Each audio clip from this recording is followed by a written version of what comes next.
Hello everyone, welcome back to Vigyan institute. My name is Prachi Kaushik. हमने अपने last वाले lecture में गैमेटोजेनेसिस पढ़ा था, जिसमें कि हमने देखा था स्पर्मेटोजेनेसिस एंड oogenesis। तो स्पर्मेटोजेनेसिस में हमने पढ़ा था कि formation of a sperm and oogenesis में हमने पढ़ा था formation of a ovum. But हमने ये तो देख लिया कि फॉर्मेशन हो गया, लेकिन अब हम ये आज की क्लास में हम ये डिस्कस करने वाले हैं कि जो फॉर्मेशन हुआ है स्पर्म का एंड ओवम का, तो कौन कौन से हॉर्मोन्स होते हैं, इनको कौन रेगुलेट करता है या किसके थ्रू वो सीक्रेट आउट होते हैं। क्लियर? तो हम यहाँ पे पढ़ने वाले हैं hormonal control of male reproductive system, या फिर आप यहाँ पे इसमें बोल सकते हो स्पर्मेटोजेनेसिस को कौन कंट्रोल करता है, कौन से हार्मोन होते हैं। ठीक है, तो फर्स्टली आप यहाँ पे स्टार्टिंग से एक डायग्राम देख रहे हो जो मैंने ड्रॉ किया हुआ है। ये क्या है, यहाँ पे एक चार्ट के फॉर्म में ही है ये। ठीक है, तो इसमें क्या है हमारा ये हाइपोथैलेमस। हाइपोथैलेमस जो होता है इट इज अ, ये क्या करता है, it's a secret GnRH। GnRH को सीक्रेट करता है in a anterior lobe of pituitary gland. अब पिट्यूटरी ग्लैंड क्या होता है? Pituitary gland it is called a master gland which is present inside a brain, जो ब्रेन में प्रेजेंट होती है और मास्टर ग्लैंड होती है। और बेटा आपको पता ही है कि मास्टर ग्लैंड क्या करती है, ऑल पार्ट ऑफ ऑर्गेन्स को कंट्रोल करती है। क्लियर? बट इस पिट्यूटरी ग्लैंड जब कंट्रोल करती है ऑल ऑर्गेन्स को, तो अब इसको भी तो कंट्रोल करने वाला कोई होना चाहिए ना। तो इसको कौन कंट्रोल करता है? It's hypothalamus. ठीक है, तो हाइपोथैलेमस क्या करेगा, ये सीक्रेट करता है GnRH। GnRH is a gonadotropin releasing hormone. Clear? Anterior loop से सीक्रेट किया। अब जो एंटीरियर लूप जो होगा वो क्या करेगा, LH हार्मोन सीक्रेट करेगा, LH एंड FSH। मतलब एंटीरियर लूप जो होता है पिट्यूटरी ग्लैंड का, जैसे सपोज इस तरीके से कोई एक पिट्यूटरी ग्लैंड ऐसे करके एक स्ट्रक्चर में, अभी रफली स्ट्रक्चर सिर्फ मैं ड्रॉ कर रही हूँ उसका। ठीक है, तो जो मैं आपको पोजिशन बता रही हूँ, this one is called anterior part, ये एंटीरियर पार्ट है, and this one is called posterior part. Clear? ये पोस्टीरियर है। तो इस इंटीरियर वाले रीजन से क्या होता है, two type of cells secrete होती हैं। First is LH which is a luteinizing hormone and second one is FSH, it's a follicle stimulating hormone. Clear? अब ये जो लाइडिक सेल होगी और ये क्या करेगी, सीक्रेट करेगी एज अ टेस्टोस्टेरोन। टेस्टोस्टेरोन का एक हार्मोन है। Clear? Which is a secreted by the Leydig cells, जो लाइडिक सेल्स के थ्रू सीक्रेट होता है।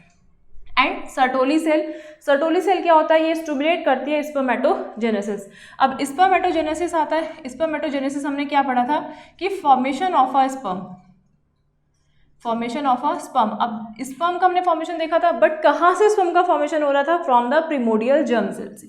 कहाँ से हो रहा था? Primordial germ cell. ठीक है, प्रिमोडियल जर्म सेल देखा हमने। उसके बाद हमने यहाँ पे देखा कि किस तरीके से स्पर्मेटोगोनियम बन गया, स्पर्मेटोगोनियम। एंड यहाँ पे कौन से डिवीजन हुआ था, माइटोसिस हुआ था, ये हम लास्ट वाले लेक्चर में पढ़ चुके हैं ऑलरेडी। स्पर्मेटोगोनियम था, and this is primary spermatocyte. ठीक है, प्राइमरी स्पर्मेटोसाइट भी हमारा कैसा होगा, diploid in form, same as spermatogonium भी डिप्लॉयड, ये भी हमारा डिप्लॉयड। अब प्राइमरी स्पर्मेटोसाइट में क्या होगा, यहाँ पे म्योटिक डिवीजन होगा, then they form a secondary spermatocyte. उसके बाद फिर क्या होगा, सेकेंडरी स्पर्मेटोसाइट जो है एक मतलब उसमें सेकेंड म्योटिक डिवीजन होगा, then they form a spermatid. Spermatid form करेंगे which is in a haploid. Same as secondary spermatocyte भी कैसा होगा, हैप्लॉइड होगा। ठीक है, क्योंकि वो फर्स्ट उसमें म्योटिक हो रहा है। अच्छा, ये जो अभी हम पढ़ रहे हैं कि हार्मोनल कंट्रोल हो रहा है और स्पर्म का फॉर्मेशन हो रहा है स्पर्मेटोजेनेसिस में, तो ये कहाँ से हो रहा है, प्रिमोडियल जर्म सेल से।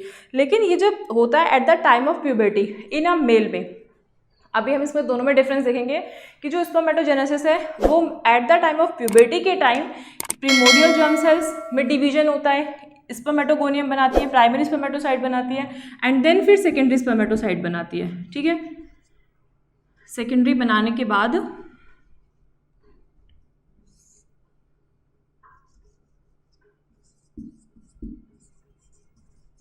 इसमें क्या होगा, फर्स्ट म्योटिक होगा, फर्स्ट म्योटिक डिवीजन होगा। ठीक है, इसके बाद यहाँ पे क्या बना देगी, 4, इस तरीके से स्पर्मेटिड का फॉर्मेशन कर देगी।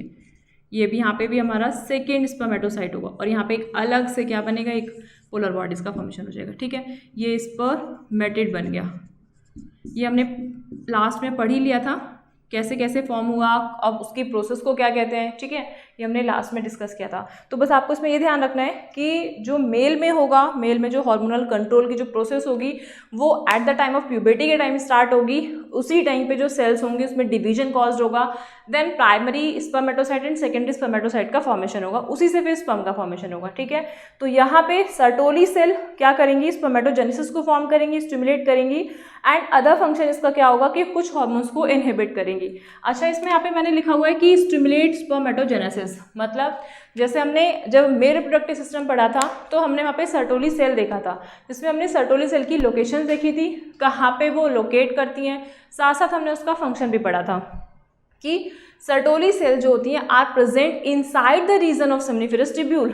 SI करके मैंने आपको एक ट्रिक भी बताई थी, SI है ना, S मतलब सर्टोली सेल, I मतलब इनसाइड। ठीक है, तो ये इनसाइड वाले रीजन में प्रेजेंट होंगी सेमनीफेरस ट्यूब्यूल की, विच क्या करेंगी, विच हेल्प टू या which provide to the nutrition to the sperm, जो स्पर्म को न्यूट्रिशन प्रोवाइड कराएंगी। ठीक है, बट जो लाइडिक सेल थी, लाइडिक सेल्स क्या करेगी, इट्स रिलीज द टेस्टोस्टेरोन, और ये सीक्रेट भी करती है कुछ एंड्रोजन बाइंडिंग प्रोटीन होता है जो बाइंड करने के काम आता है, ये वो भी सीक्रेट करता है। तो यहाँ पे अभी हमने क्या देखा, मेल रिप्रोडक्टिव सिस्टम पढ़ा, जो कौन कौन से उसमें हार्मोन्स आए, कहाँ से, मेन इंपॉर्टेंट पॉइंट जो हमारा वो हाइपोथैलेमस है। ठीक है, यही सबसे ज़्यादा, मतलब इसको बोल सकते हो कि master of the pituitary gland, मतलब जो डिफरेंट टाइप ऑफ ऑर्गन को का भी मास्टर कौन होता है, पिट्यूटरी, लेकिन पिट्यूटरी का भी मास्टर कौन है, एज अ हाइपोथैलेमस, जो उसको भी कंट्रोल करके चलता है। ठीक है, तो इसके थ्रू ये सारे हार्मोन सीक्रेट हुए, किस किस ने अपना क्या क्या फंक्शंस परफॉर्म किया ये अभी हमने देखा। अब हम यहाँ पे अपना देखते हैं कि oogenesis में कौन कौन से मतलब हार्मोन्स होते हैं वो अपना रोल प्ले करते हैं। ठीक है, अब हम देखते हैं अपना यहाँ पे हमारा oogenesis, अभी हमने स्पर्मेटोजेनेसिस देखा, कौन से उसमें हमारे हार्मोन्स टेक पार्ट कर रहे थे। ठीक है, तो oogenesis में देखते हैं, सेम एज oogenesis में वही है कि हाइपोथैलेमस होगा। ठीक है, लेकिन इसमें थोड़ा सा एक डिफरेंस ये आता है कि अभी हमने थोड़ी देर पहले क्या पढ़ा था, ऐसे स्पर्मेटोजेनेसिस पढ़ा था, और उसमें मैंने आपको बताया था कि इसमें जो फॉर्मेशन हो रहा है एज अ स्पर्म का, है ना, तो वो at the time of puberty. ठीक है, प्यूबर्टी के टाइम पे ही जो प्रिमोडियल जर्म सेल्स होंगी उनमें डिवीजन कॉज होना स्टार्ट हो जाएगा, स्पर्मेटोजेनेसिस। यहाँ पे क्या होगा, eight the time of puberty, puberty के टाइम पे ही यहाँ पे क्या होना स्टार्ट हो जाएगा, मतलब डिविजन्स ऑफ सेल आप बोल सकते हैं यहाँ पे, डिविजन्स ऑफ सेल। ठीक है, सेल अपने आप डिवाइड हो जाएंगी from the primordial germ cell से, माइटोसिस होगी, म्योसिस होगी, वो अभी हमने सब पढ़ लिया। लेकिन oogenesis में क्या होने वाला है, इसमें मैंने आपको जब लास्ट एक लेक्चर में जब मैंने आपको यहाँ पे oogenesis की प्रोसेस करवाई थी, उसमें मैंने आपको बाद में एक डिफरेंस के फॉर्म में 7 डिफरेंट करवाए थे, एक डिफरेंस के पॉइंट बताए थे, जिसमें कि अलग अलग बताया था कि oogenesis किस तरीके से डिफर करता है एज अ स्पर्मेटोजेनेसिस से। ठीक है, तो इसमें एक वही सेम पॉइंट हम यहाँ पे लेते हैं कि क्या डिफरेंस है जब oogenesis में जो फॉर्मेशंस होता है ऑफ द ओवम का। ठीक है, तो बेटा वो कहाँ से होता है, बिफोर द चाइल्ड बर्थ। ठीक है, फॉर्मेशंस ऑफ ओवम, मतलब अभी ओवम का फॉर्मेशंस होने जब होता है तो इसमें भी हमारा क्या आएगा, प्राइमरी oocytes आएंगे और सेकेंडरी oocytes आएंगे। तो इसमें अभी आप यहाँ पे प्राइमरी oocytes लिख लो। ठीक है, फॉर्मेशंस ऑफ प्राइमरी oocytes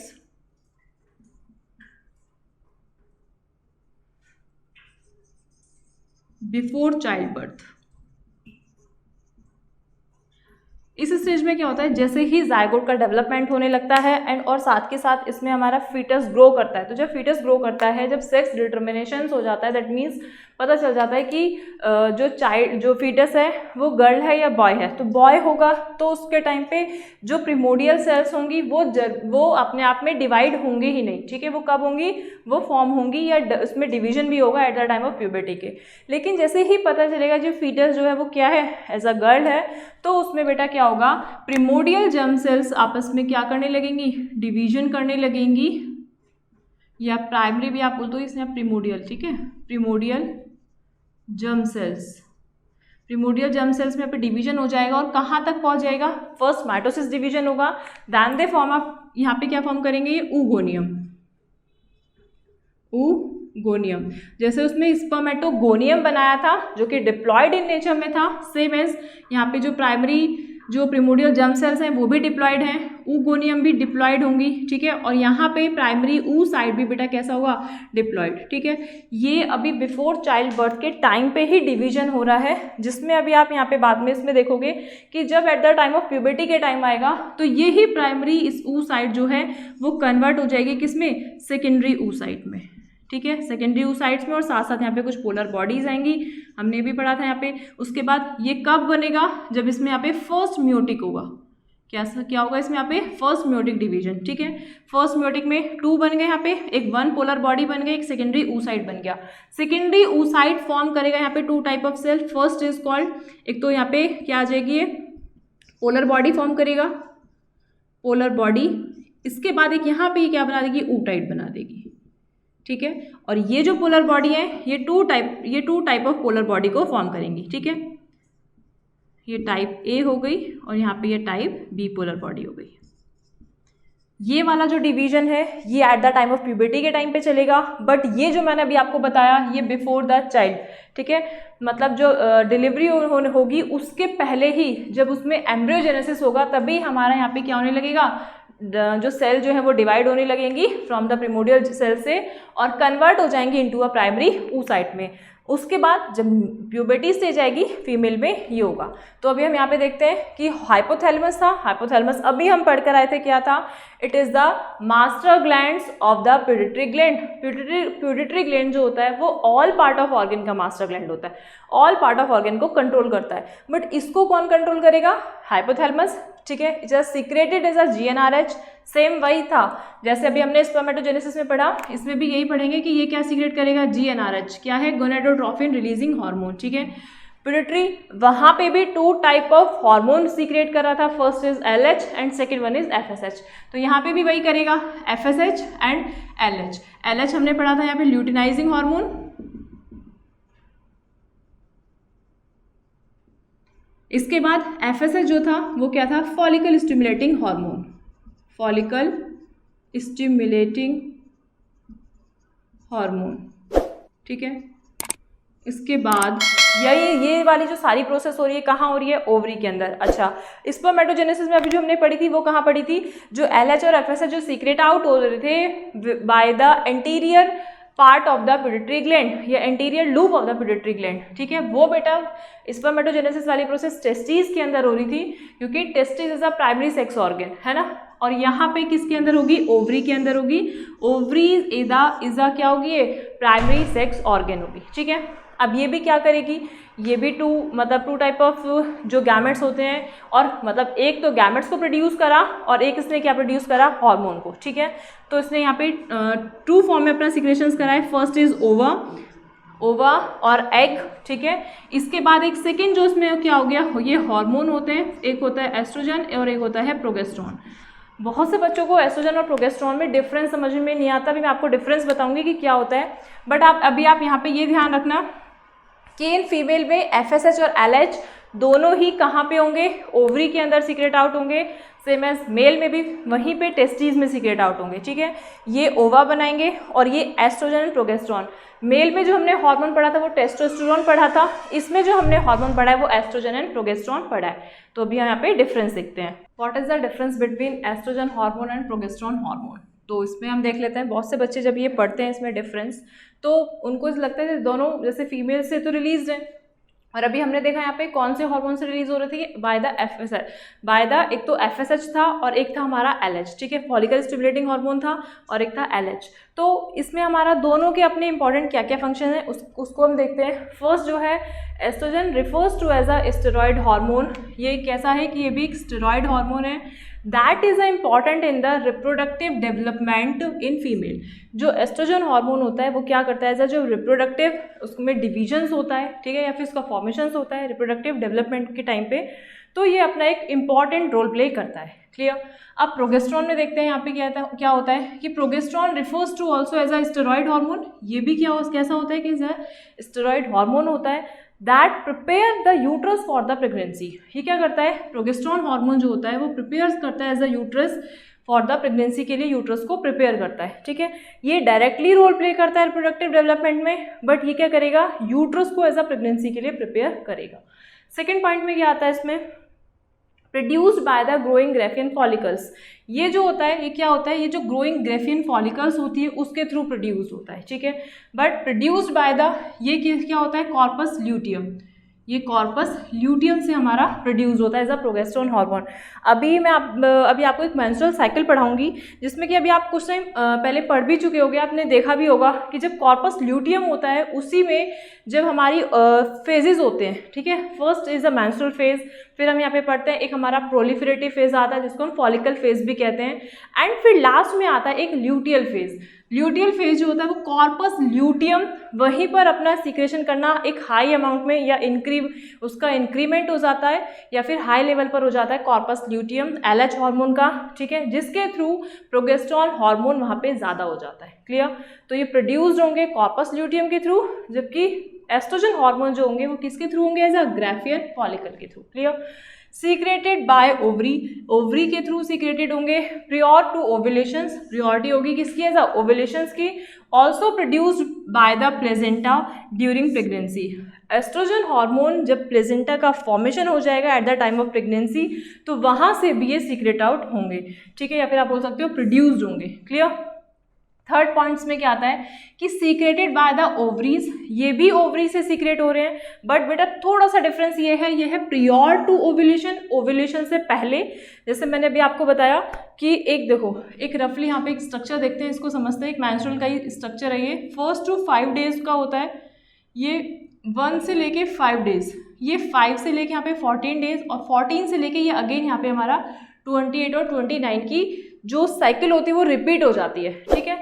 तो ये 1 to 5 डेज का मेंस्ट्रुअल फेज, और 5 से लेके जो 14 का है इसको बोलते हैं फॉलिकुलर फेज, फॉलिकुलर फेज, ठीक है।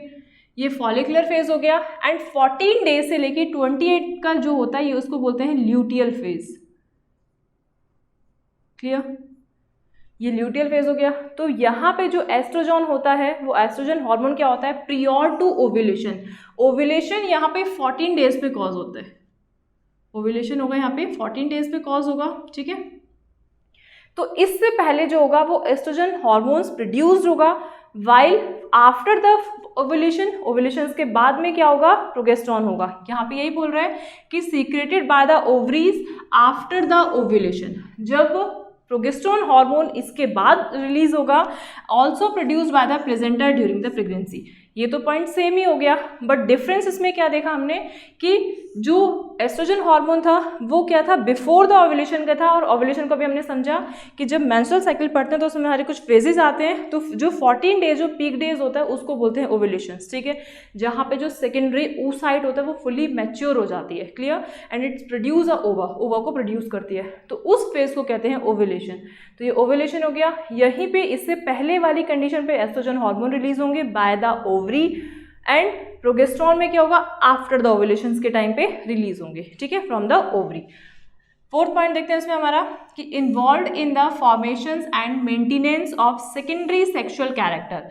जो एस्ट्रोजन हार्मोन होता है वो क्या करता है, जब जो सेकेंडरी सेक्सुअल कैरेक्टर्स होते हैं उसमें इन्वॉल्वमेंट करता है, साथ साथ उसको मेंटेनेंस करता है, ठीक है, और फॉर्म करने में भी हेल्प करता है। Also important in bone resorption, bone को रिजॉर्प्शन करने में भी ये हेल्प करता है। कौन, एस्ट्रोजन हार्मोन।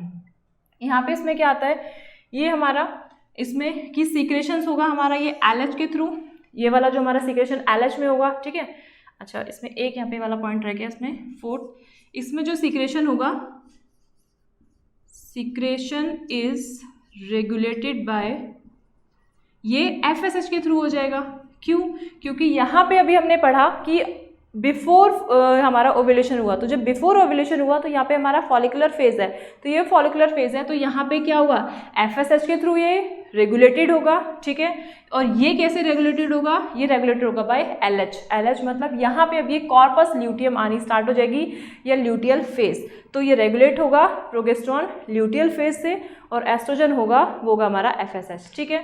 इसके बाद हमने यहाँ पे पढ़ लिया कि इसे कैसे कैसे इन्वॉल्व कर रहा है, सेकेंडरी सेक्सुअल कैरेक्टर्स को मेंटेन करने में हेल्प कर रहा है और बोन को रिजॉर्प्शंस करने में हेल्प कर रहा है। ये क्या करेगा, involve in the formations and maintenance of the endometrium and uterus.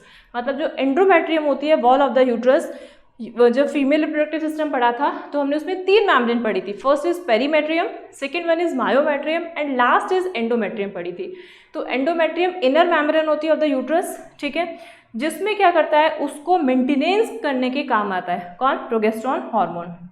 Last points में क्या आता है हमारा, involve in the enlargements of the uterus, involve करता है इनलार्जमेंट्स ऑफ यूट्रस को, and breast during the pregnancy, और ड्यूरिंग द प्रेगनेंसी के टाइम को ब्रेस्ट जो ब्रेस्ट होती है उसको भी इनलार्ज करने के काम आता है कौन, एस्ट्रोजन हार्मोन, ठीक है। जबकि इसमें हमारा क्या होता है, प्रोगेस्टेरोन कैसे करेगा, involve in the reductions of the contract, जो कॉन्ट्रैक्सिटी होती है ना, या यूट्रस में जो कॉन्ट्रैक्टाइल नेचर होता है, ठीक है, ऑफ द यूट्रस। जैसे मैंने आपको बताया था कि मायोमेट्रियम जो होती है, मिडिल मेम्ब्रेन जो होती है किसकी, ऑफ द यूट्रस की, तो उसमें क्या होता है, कुछ रिसेप्टर होते हैं, जैसे ऑक्सीटोसिन रिसेप्टर होते हैं। जब मतलब eight the time of child birth के टाइम या डिलीवरी के टाइम पे, तो वो जो ऑक्सीटोसिन हार्मोन होते हैं उनमें एक मतलब एक आप बोल सकते हो कि उनमें कॉन्ट्रैक्टाइल नेचर आ जाता है, वो आपस में उसको यूट्रस को क्या करते हैं, कॉन्ट्रैक्ट करते हैं। जब कॉन्ट्रैक्ट करते हैं तो वहाँ पे प्रोगेस्टेरोन हार्मोन का लेवल थोड़ा सा हाई हो जाता है, उसी की वजह से ये क्या कर पाते हैं, इजीली से कॉन्ट्रैक्ट कर पाते हैं, ठीक है।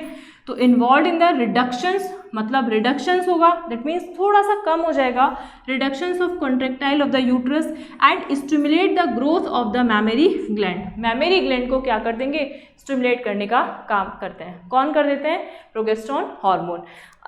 ये इसमें एक बार अभी जब हम अपने नेक्स्ट वाले लेक्चर में इसमें पढ़ेंगे कि मेंस्ट्रुअल साइकिल, तो मेंस्ट्रुअल साइकिल में भी हम उसमें पढ़ेंगे कि LH और FSH कब रिड्यूस्ड फॉर्म में हुए, कब इनका लेवल हाई हुआ, और कब जो एस्ट्रोजन और प्रोगेस्टेरोन है उनका लेवल हाई हुआ। तो बस आपको कुछ इंपॉर्टेंट पॉइंट्स है वो आपको याद रखने हैं। तो ये बात हमने सेम पढ़ी कि स्टेरॉइड्स हार्मोन है, सेम एज ये भी हमारा स्टेरॉइड हार्मोन है, रिप्रोडक्टिव डेवलपमेंट में डायरेक्टली रोल प्ले कर रहा है। ये क्या कर रहा है, मतलब प्रेगनेंसी में फॉर्म कर रहा है, एज अ यूट्रस को प्रिपेयर करने में हेल्प कर रहा है, ठीक है। मेन इंपॉर्टेंट पॉइंट हमने यहाँ पे पढ़ा कि it's regulated by the FSH, ये FSH के थ्रू रेगुलेट हो रहे हैं एंड प्रियोर ऑफ ओव्यूलेशंस, ये ओव्यूलेशन से पहले आ रहे हैं। दैट मीन्स यहाँ पे एस्ट्रोजन का लेवल थोड़ा सा हाई होगा कंपैरिजन टू प्रोगेस्टेरोन, और बाद में प्रोगेस्टेरोन का लेवल हाई होगा, ठीक है। इसके बाद हमने यहाँ पे सेकेंडरी सेक्सुअल पढ़ा कि उसको मेंटेन करते हैं, और जो बोन होती है बोन को री एब्जॉर्प्शंस में काम आती है, क्लियर। उसके बाद हमने यहाँ पे पढ़ा इसमें कि formations of the endometrium and maintenance of the endometrium of the uterus में हेल्प करते हैं ये, क्लियर। एंड एक प्लेजेंटा का पढ़ा हमने कि प्लेजेंटा जब eight the time of the placenta formation होता है प्रेगनेंसी के टाइम पे, तो उसमें किस तरीके से वो हेल्प करते हैं। उसके साथ साथ हमने यहाँ पे पढ़ा कि ये जो एस्ट्रोजन होता है वो इनलार्जमेंट करता है द यूट्रस को and breast during the pregnancy, मतलब प्रेगनेंसी के टाइम पे ब्रेस्ट को भी इनलार्ज करने का काम करता है। बट जो प्रोगेस्टेरोन होते हैं वो रिड्यूस कर देते हैं as a contractility, as a contractile nature of the uterus. अगर कॉन्ट्रैक्टाइल नेचर्स को रिड्यूस कर देंगे तभी आगे की जो प्रोसेस होगी वो कंप्लीट हो पाएगी, क्लियर। तो अभी हमने यहाँ पे हार्मोनल देखे, कौन से हार्मोन्स जो होते हैं स्पर्मेटोजेनेसिस में किस तरीके से रेगुलेट होते हैं, और अपना कौन कौन से हार्मोन सीक्रेट आउट होते हैं, कहाँ से होते हैं, किस प्लेस से होते हैं, वो हमने देखा, क्लियर। उसके बाद अभी हमने एक oogenesis पढ़ा था, oogenesis कैसे करता है। उसके बाद हमने oogenesis में ये एस्ट्रोजन प्रोगेस्टेरोन हार्मोन पढ़े, जिसमें कि हमने दोनों को एक डिफरेंस के बिहाफ पर अभी समझा, क्लियर। इसके बाद अभी हम नेक्स्ट लेक्चर में अपना मेंस्ट्रुअल साइकिल पढ़ेंगे, जो कि हमारा मोस्ट इंपॉर्टेंट टॉपिक है। Thank you.